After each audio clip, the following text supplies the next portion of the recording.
So one of the key issues that this session is aimed directly at, of course, is bonding. So we're now about two-thirds of the way through. Let's talk about that key issue. Let's talk about bonding. Let's start with you, Senator Hoffman. Bonding, where do you see this session going? Do you have a prediction, if you want to share it with us, as to where you think the bonding bill might wind up? Any particular flashpoints you think are going to be noteworthy? Wow, that's the multiple questions. Yeah, this is the sort of question they tell. So good to be here, Barry. This is the sort of question they tell young lawyers not to answer. And the answer you should give then to my multi-part question is to say yes, and then move on. That's how you deal with somebody like me. Well, Senator Hoffman, talk about bonding. Absolutely. You know, I think now's the time to really continue to push for more bonding. I mean, I don't know where Minnesota has got stuck on this $1 million. That's it, or $1 billion.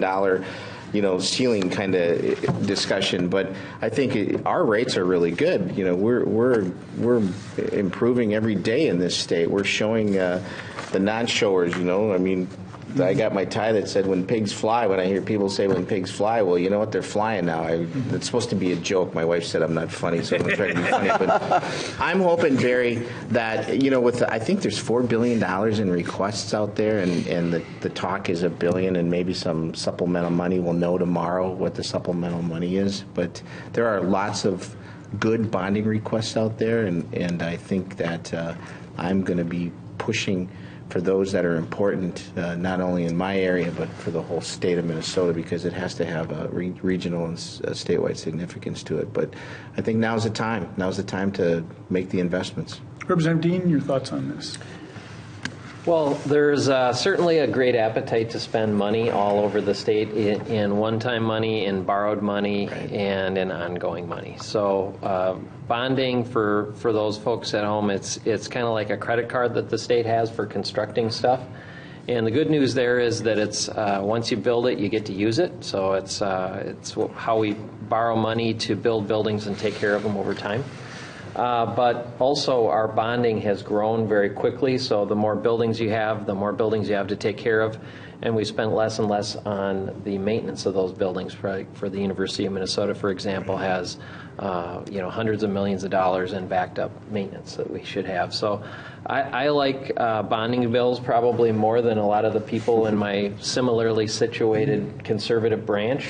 But I tend to like ugly projects, the stuff that doesn't need paint, concrete and steel and bituminous and roofs and ugly things that can be done quickly and are infrastructure related. Any thoughts on where that figure might land this year? It's a completely unfair question, but I'll ask it anyway. Well, it's not a foregone conclusion that we'll have a bonding bill. Mm-hmm. We had one last year, and while we do have some capacity, we sort of set our credit card limit at 3.25% of what everybody makes on their personal income in the state, and depending on how you look at it, we're getting pretty close to that when you add in all the stadiums and all of the Senate office buildings and all of the other stuff that we've kind of put on the credit card recently. So I think we ought to really kind of look at more meat and potatoes and less pork, particularly in infrastructure. Representative Murphy? It is our job to maintain our infrastructure, and bonding is the tool. Mm-hmm. There will be a bonding bill, I expect. It'll be negotiated at the end of the session, and for those who are listening, the hardest stuff usually happens at the end of the session, and it's usually hard to put together a bonding bill. And viewers should understand that the bonding bill requires a 60% vote at the end. So it's a little different than typical legislation, which can pass with a simple majority. That's right. So stay tuned, but I would expect it will happen, and it'll probably come in at around $1 billion. Senator Abeler? I think you're on the right track, and people should remember that Representative Dean is an architect, and so when he talks about building things, people should listen to him more, because he actually is pretty smart about that sort of thing. And I've always respected your opinion. And so for the viewers, the reason, why do you bond? And so part of why you bond is because a lot of things last 30 and 50 and I'm not sure 100 years. I'll have to ask my architect friend.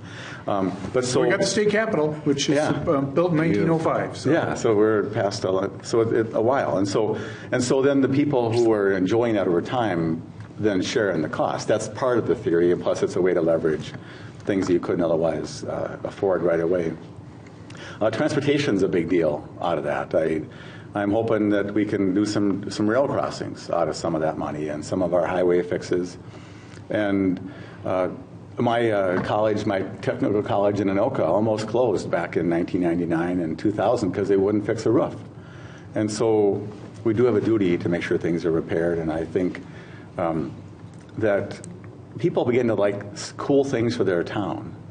And I think that we have to control our appetite for the cool thing, but to really remind ourselves what's really important and what's really essential. And that's the debate. And someone's cool thing is somebody else's essential thing. And so on goes the debate. And you're glad to be here. Yes. And we didn't solve that tonight. Okay. So we move on.